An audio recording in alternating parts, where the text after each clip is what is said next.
Bab 386. Keributan geng naga hitam. Awalnya, Cao Fang berpikir bahwa dengan meninggalkan area pantai dan pergi ke pedalaman, dengan keahliannya dalam membangun kapal, ia pasti akan bisa menghidupi dirinya sendiri. Namun, tidak disangka, setelah tiba di Jinzhou, ia malah ditindas dan diperas oleh geng lokal. Bahkan untuk makan pun sulit. Hal ini membuatnya sangat marah sekaligus tak berdaya. Mengapa dinasti Xia yang agung bisa menjadi seperti ini? Orang jahat semakin berkuasa, dan rakyat hidup dalam kesulitan. Sementara itu, Lin Hai sedang duduk minum teh sambil menikmati pemandangan sekitar. Tiba-tiba, terdengar suara keributan dari kejauhan. Beberapa orang muncul dengan sikap arogan, mereka melihat seseorang berjualan di pinggir jalan, lalu dengan santai mereka mengambil makanan yang dijual tanpa membayar. Orang yang dijarah itu tidak berani melawan, dia hanya bisa melihat mereka pergi. Bahkan jika ada yang mencoba melindungi barangnya, mereka akan langsung ditendang dan dipukuli. Wang Dayong dan yang lainnya sangat marah melihat kejadian ini, mereka mengepalkan tinjunya. Namun, tugas utama mereka sekarang adalah melindungi Lin Hai. Tanpa perintah dari Lin Hai, mereka tidak bisa bertindak sembarangan. Liu Ergou menatap Lin Hai terus-menerus, berharap dia akan memberi perintah untuk menghajar para preman tersebut. Tapi Lin Hai tetap duduk tenang, sambil meminum tehnya. Tuanku, apakah kita hanya akan terus melihat seperti ini? Liu Ergou sudah tidak tahan dan bertanya kepada Lin Hai. Tunggu sebentar lagi, lihat apakah mereka akan membuat keributan di galangan kapal, jawab Lin Hai. Tapi, tidak ada tapi, ikuti saja perintah Tuan. Wang Dayong menegur dengan suara rendah, dia sudah tahu mengapa Lin Hai belum menyuruh mereka bertindak. Keluarga Cao tidak mau membantu membuat kapal, jadi Lin Hai membiarkan para preman itu datang mengacau dulu, setelah itu, mereka baru akan turun tangan membantu, sehingga keluarga Cao akan berterima kasih dan setelah itu mereka bisa duduk dan bernegosiasi. Preman itu berjalan dengan penuh kebanggaan dan akhirnya mereka masuk ke dalam galangan kapal keluarga Cao. Lin Hai hanya duduk menunggu mereka membuat keributan di sana. Cao Fang melihat mereka datang, tangannya menggenggam erat alat-alatnya. Dia benar-benar ingin menebas mereka dengan pisau. Namun, jika dia membunuh seseorang, dia juga tidak akan bisa hidup dengan tenang. Semua orang tahu bahwa preman itu berhubungan dengan pejabat setempat, melaporkan hal ke pihak berwenang pun tidak ada gunanya. Tuan Cao, uang keamanan bulan ini belum dibayar. Kalau tidak segera membayar, kami akan membakar galangan kapalmu, kata pemimpin preman itu dengan santai. Cao Qiang berdiri di depan mereka dengan tongkat kayu di tangannya. Tubuhnya besar, jauh lebih tinggi dari para preman itu, dan aura yang dipancarkannya langsung membuat mereka tertekan. Bisnis sedang sulit sekarang. Kami baru saja mendapatkan pesanan kapal, dan semua uang muka sudah digunakan untuk membeli bahan. Setelah kapal itu selesai dibuat, kami pasti akan membayar kalian. Kalau kapal tidak selesai, kami semua akan mati kelaparan, dan kalian juga tidak akan mendapatkan uang. Jangan banyak bicara. Beraninya kamu mengancamku. Kalau galangan kapalmu dibakar, orang lain masih bisa membuat kapal. Jinzhou tidak kekurangan pembuat kapal sepertimu. Karena kamu sudah mengancam kami, maka uang perlindunganmu bertambah 10 TED perak. Jika tidak membayar hari ini, jangan harap bisa mulai bekerja. Cao Qiang sudah hampir tidak bisa menahan diri. Dia ingin sekali menghantamkan tongkatnya ke kepala mereka, tapi Cao Fang menahan amarahnya. Kehidupan keluarganya bergantung pada galangan kapal ini, semua tabungan mereka diinvestasikan di sini, dan dia tidak bisa membiarkan galangan kapal ini hancur. Tolong beri kami beberapa hari lagi, kami benar-benar tidak punya uang sekarang. Jika diberi kelonggaran beberapa hari, kami pasti akan membayarnya, kata Cao Fang memohon. Orang tua licik, aku tidak akan tertipu. Kalau tidak ada uang, hancurkan tempat ini, kata pemimpin preman itu. Atas perintahnya, para preman itu mulai merusak barang-barang di sekitarnya dengan tongkat kayu mereka. Cao Qiang mencoba menghentikan mereka, tetapi dia malah dipukuli habis-habisan. Meski dia sangat marah, dia tidak berani melawan, karena dia tahu jika melawan, mereka akan datang dengan lebih banyak orang dan mungkin akan membakar galangan kapalnya. Tuanku, mereka sudah mulai bertarung di sana. Kapan kita akan turun tangan? Liu Ergou bertanya dengan cemas. Sepertinya waktunya sudah tepat. Kalian bisa pergi dan beri mereka pelajaran, kata Lin Hai dengan tenang. Akhirnya, Wang Dayong dan lainnya mendapatkan izin dan langsung menyerang. Preman itu tidak sempat bereaksi, dan mereka sudah ditendang hingga terjatuh. Siapa yang berani memukulku? Preman itu sangat marah. Mereka dengan cepat berdiri dan mengayunkan tongkat mereka ke arah Wang Dayong dan yang lainnya. Mereka sudah terbiasa bertindak semena-mena di tempat ini, dan siapapun yang melawan mereka biasanya akan dihajar habis-habisan. Namun, mereka segera menyadari bahwa orang-orang yang mereka lawan kali ini jauh lebih tangguh. Pukulan ke wajah mereka membuat kepala mereka berdering, seolah-olah otak mereka kosong. Liu Ergou dan Situ, yang sudah sangat membenci preman ini, memukuli mereka tanpa ampun. Suara tulang patah terdengar saat mereka dipukuli. Tak lama kemudian, para preman itu tergeletak di tanah, merintih kesakitan. Semua orang di pihak Cao Fang terkejut. Mereka kebingungan, tidak tahu apa yang harus dilakukan. Siapapun yang berani melawan geng naga hitam biasanya akan mengalami kehancuran. Cao Fang berpikir untuk segera kabur sebelum geng itu datang membalas dendam. Kalian ini siapa? Apakah kalian tahu kalian telah membuat masalah besar? Teriak Cao Qiang, dia merasa semua upaya bertahun-tahun keluarganya akan hancur. Galangan kapal yang mereka bangun dengan seluruh tabungan mereka mungkin akan dibakar oleh geng naga hitam, dan keluarga Cao akan kehilangan rumah mereka. Jangan khawatir, kami hanya menghajar preman yang menindas rakyat. Jika geng naga hitam datang, aku yang akan menanggung semuanya, kata Lin Hai dengan tenang sambil tersenyum.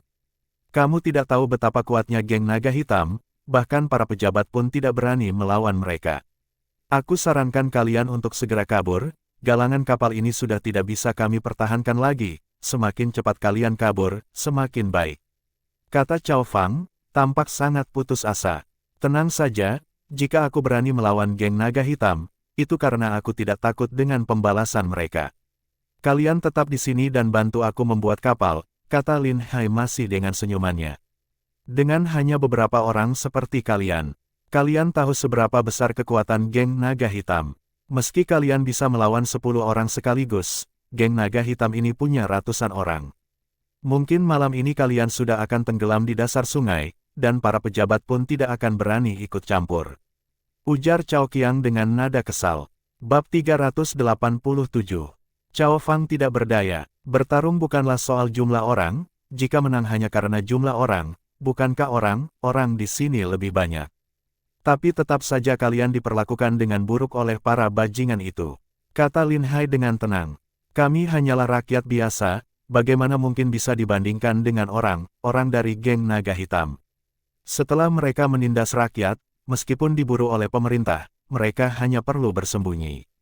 Sedangkan rakyat harus tetap mencari nafkah agar bisa hidup dengan baik, sama sekali tidak bisa melawan mereka, kata Cao Fang dengan marah. Kalian tidak perlu khawatir jika kalian merasa bukan tandingan geng naga hitam, aku tidak takut kepada mereka. Bagaimana jika kita membuat kesepakatan?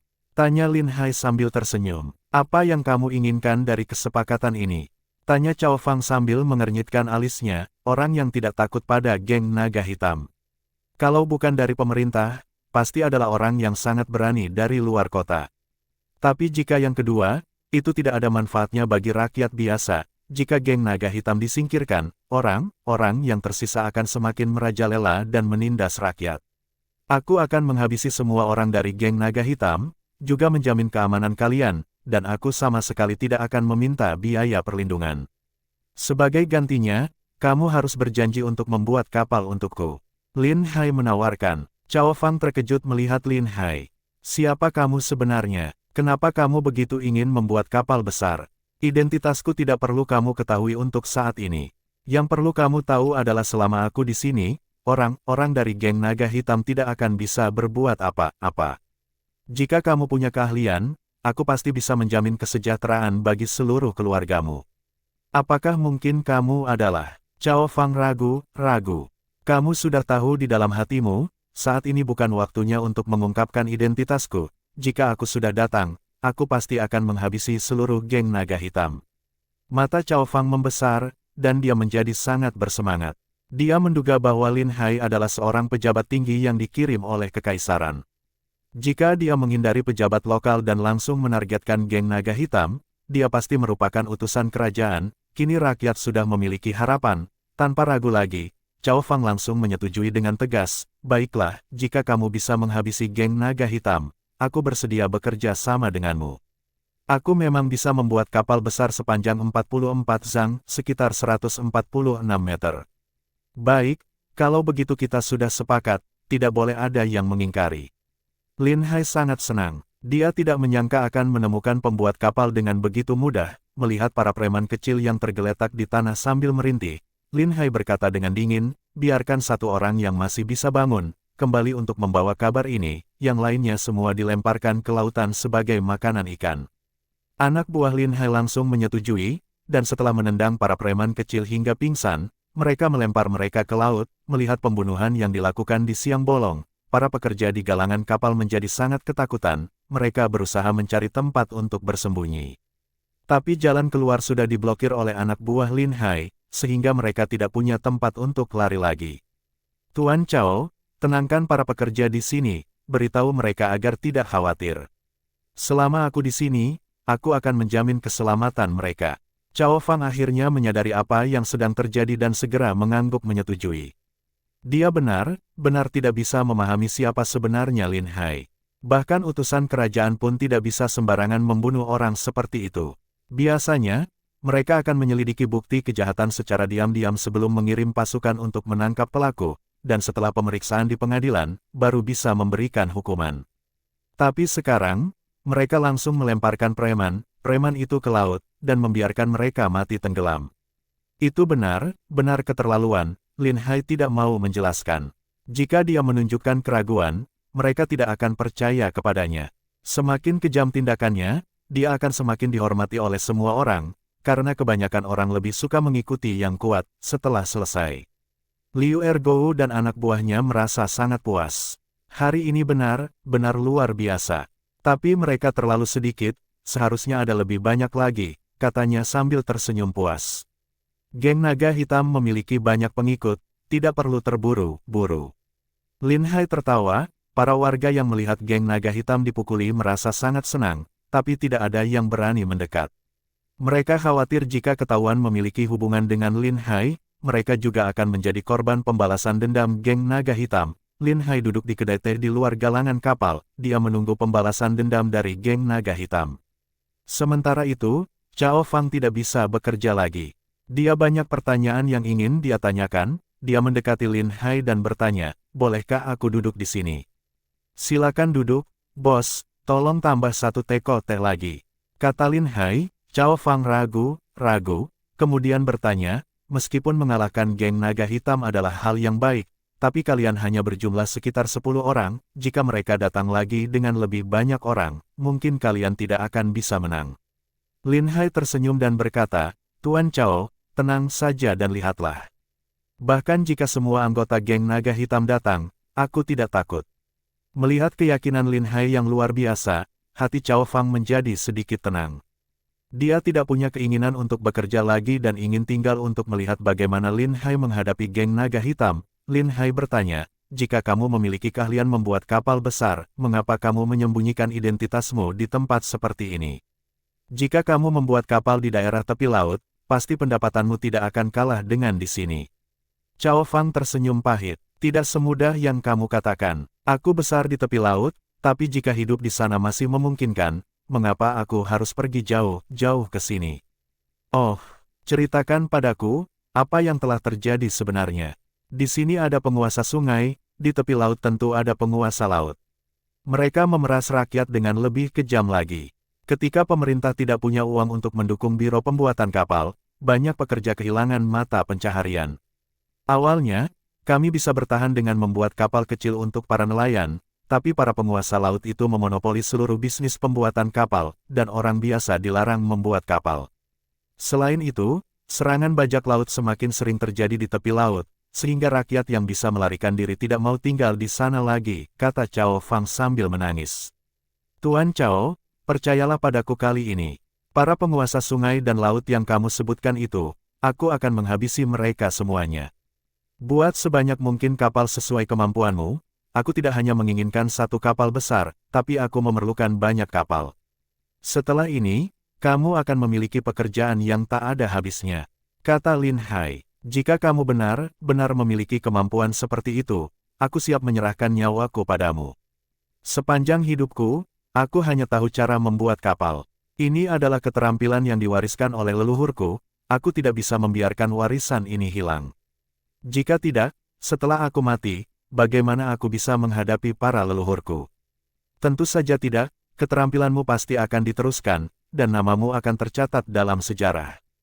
Generasi demi generasi akan mengenalmu, kata Lin Hai dengan sangat serius. Baiklah, aku tahu kamu bukan orang biasa. Aku akan melakukan apapun perintahmu. Cao Fang, yang penuh harapan, merasa semangatnya hidup kembali. Bab 388. Mendiskusikan pembuatan kapal. Setelah itu, Lin Hai bertanya banyak hal tentang pembuatan kapal.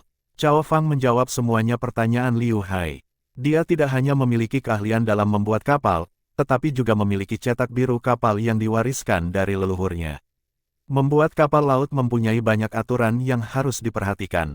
Untuk membangun angkatan laut, tidak hanya dibutuhkan kapal yang besar, tetapi juga kapal kecil yang ringan dan cepat. Kapal kecil ini bisa digunakan untuk mengejar musuh dan memeriksa keadaan di depan. Semakin lincah sebuah kapal, semakin besar perannya di medan perang, seperti yang orang bilang, ketika seorang ahli berbicara, kita akan tahu apakah dia benar-benar ahli atau tidak. Cao Fang memang orang yang sangat berpengetahuan. Lin Hai pun menggunakan pengetahuannya tentang pertempuran laut modern untuk berdiskusi dengannya, dia bahkan memberikan banyak saran tentang pembuatan kapal. Semakin lama Cao Fang mendengarkan, semakin terkejut dia. Awalnya dia mengira Lin Hai hanya pejabat istana yang datang untuk mencari pembuat kapal. Tentu saja, Cao Fang sangat senang saat mendengar bahwa istana berencana membangun angkatan laut. Namun, yang tak disangka adalah bahwa Lin Hai sangat memahami kapal laut, bahkan banyak pandangannya yang belum pernah diketahui oleh Cao Fang. Ternyata kapal laut bisa memiliki begitu banyak fungsi. Bolehkah aku bertanya, dari mana Tuan Muda belajar? Apakah Anda juga menguasai teknik pembuatan kapal? Tanya Cao Fang, dia tidak bisa menahan rasa penasarannya lagi. Haha, kamu sudah salah paham. Aku hanya tahu teori pembuatan kapal, tidak lebih dari itu. Jika diminta untuk berbicara, aku bisa melakukannya, tapi kalau disuruh membuatnya sendiri, aku tidak punya kemampuan seperti itu, jawab Lin Hai sambil tersenyum. Tidak mudah, ini sudah sangat luar biasa. Apa yang Tuan Muda katakan sangat bermanfaat, di masa depan aku akan mempertimbangkannya dalam pembuatan kapal, kata Cao Fang. Lin Hai mengangguk dan berkata, aku tidak mengerti tentang pembuatan kapal, semuanya akan bergantung pada kamu. Berapa banyak uang, orang, kayu, dan lahan yang kamu butuhkan, aku akan menyiapkan semuanya. Aku juga akan mengirim orang untuk membantu, jika ada masalah, katakan saja, kami akan mencoba memenuhinya. Cao Fang masih ragu, membangun kapal sebesar ini pasti akan menghabiskan banyak uang. Setahu aku, situasi keuangan istana juga tidak baik. Apakah benar-benar sudah ada keputusan untuk membangun angkatan laut? Lin Hai tersenyum samar sambil menatap Cao Fang, jangan khawatirkan masalah uang, semuanya akan baik-baik saja. Bahkan jika istana tidak mengeluarkan uang sepeser pun, setelah kami menghancurkan geng naga hitam, uang yang mereka miliki pasti cukup untuk membuat 1 atau 2 kapal besar, bukan? Cao Fang awalnya sangat terkejut, lalu tiba-tiba dia menyadari semuanya. Tidak heran istana mengirim orang untuk melawan geng naga hitam, ternyata yang mereka incar adalah uang yang dimiliki geng tersebut. Ini juga menunjukkan bahwa istana benar-benar bertekad untuk menghancurkan geng naga hitam. Apapun tujuannya, jika geng naga hitam bisa dihancurkan, itu akan menjadi hal baik bagi rakyat. Cao Fang merasa lega setelah mendapatkan jawabannya. Karena ini adalah keputusan yang sudah bulat dari istana, menghancurkan sebuah geng akan menjadi hal yang sangat mudah. Malam ini ikutlah pulang bersamaku, aku akan menunjukkan cetak biru pembuatan kapal itu kepadamu, kata Cao Fang dengan senang hati. Baiklah, itu adalah harta berharga bagi dinasti Daxia, harus dilindungi dengan baik. Selain itu, jika kamu tahu pengrajin lain yang bisa membantu dalam pembuatan kapal, buatlah daftar untuk aku. Aku akan mengirim orang untuk mengumpulkan semua pengrajin, agar kalian bisa bekerja sama membuat kapal. Mengenai bayaran, kita bisa berdiskusi, aku akan memastikan kalian semua puas, kata Lin Hai dengan gembira. Cao Fang, dengan keterampilannya yang tinggi dalam membuat kapal, pasti memiliki reputasi yang baik di antara para pengrajin, dan tentu mengenal banyak pengrajin lain. Semakin lama mereka berbincang, semakin gembira mereka berdua. Mereka seperti menemukan teman sejati. Karena keterampilan Cao Fang dalam membuat kapal sangat tinggi, tidak ada orang yang bisa diajak berbicara secara mendalam tentang hal ini. Bahkan putranya, yang telah mewarisi 50% kemampuannya, belum memiliki pengalaman membuat kapal besar, sehingga tidak bisa sepenuhnya memahami teknik-teknik tersebut. Ketika Cao Fang menemui kesulitan, Cao Qiang juga tidak bisa membantunya. Banyak hal yang dibicarakan oleh Lin Hai membuka wawasan baru bagi Cao Fang.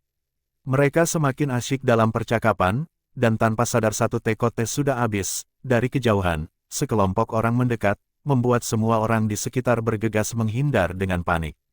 Orang itu membawa tongkat kayu, ada juga yang membawa parang, mereka tampak sangat garang.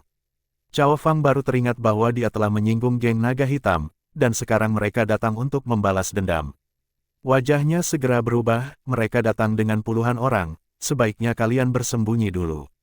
Namun Lin Hai tetap tenang, wajahnya tak berubah sedikitpun. Pak Tua Cao, sebaiknya kamu bersembunyi di galangan kapal, saat perkelahian dimulai nanti, mungkin aku tidak bisa menjaga kamu. Hanya puluhan orang, aku tidak menganggap mereka serius, biarkan saja mereka datang. Cao Fang masih sedikit ragu, dia tidak ingin melihat Lin Hai dalam bahaya. Lin Hai tersenyum kepadanya, jangan khawatir, jika aku tidak yakin bisa mengatasi mereka, aku pasti sudah pergi dari tadi. Baiklah, kamu harus berhati-hati. Cao Fang akhirnya pergi bersembunyi di galangan kapal. Cao Qiang juga melihat orang dari geng naga hitam mendekat dan menjadi sangat gugup. Ayah, apa yang harus kita lakukan? Cao Fang akhirnya memutuskan, bagaimanapun juga, kita tidak bisa lari dari ini. Suruh semua orang mengambil senjata, jika mereka tidak bisa bertahan, kita akan membantu.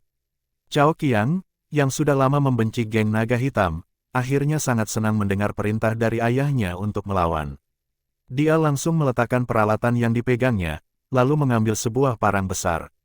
Cao Fang terkejut dan langsung memperingatkan, kamu mau apa? Ambil saja tongkat yang kuat, kamu benar-benar mau membunuh orang. Cao Qiang merasa kesal, kita sudah diperlakukan sampai seperti ini. Aku sudah lama ingin memotong mereka. Aku melihat Tuan Muda Lin bukanlah orang biasa, dia sudah mulai membunuh orang, apalagi yang kita takutkan. Kalau kita tidak bisa membuat kapal, aku bisa ikut dengannya. Tidak boleh, kita belum mengetahui identitas Ida sepenuhnya, kita tidak boleh sembarangan membunuh orang. Kalau dia tidak bisa menahan serangan, kita cukup membantu, jangan asal bunuh orang. Baiklah, kata Cao Qiang, kehilangan semangat, dan akhirnya mengganti parang besar dengan tongkat kayu yang kuat. Sekelompok orang datang dengan penuh amarah, berteriak keras, siapa yang berani menantang geng naga hitam, keluar dan tunjukkan dirimu. Lin Hai memperhatikan pemimpin mereka, seorang pria bertelanjang dada dengan otot yang besar dan penuh tato, tampak sangat menakutkan. Dia juga membawa parang besar, dan terus mengayunkannya saat berbicara. Orang biasa pasti takut melihat orang seperti itu. Seorang anak buahnya menunjuk ke arah Lin Hai dengan cepat dan berkata keras, itu dia, mereka yang melemparkan saudara-saudara kita ke sungai untuk dijadikan makanan ikan. Bos, kamu harus membalas dendam untuk kami. Pemimpin geng itu memandang Lin Hai dengan tatapan penuh amarah. Hanya beberapa orang ini saja yang tidak bisa kalian kalahkan. Kalian makan bubur setiap hari atau apa? Bunuh mereka, jangan biarkan satu pun tersisa. Dia langsung memerintahkan anak buahnya untuk membunuh Lin Hai. Geng naga hitam tidak akan membiarkan siapapun menantang kekuasaan mereka. Mereka berencana menggunakan kesempatan ini untuk menunjukkan kekuatan mereka di depan rakyat, sehingga tidak akan ada yang berani melawan geng naga hitam di kemudian hari.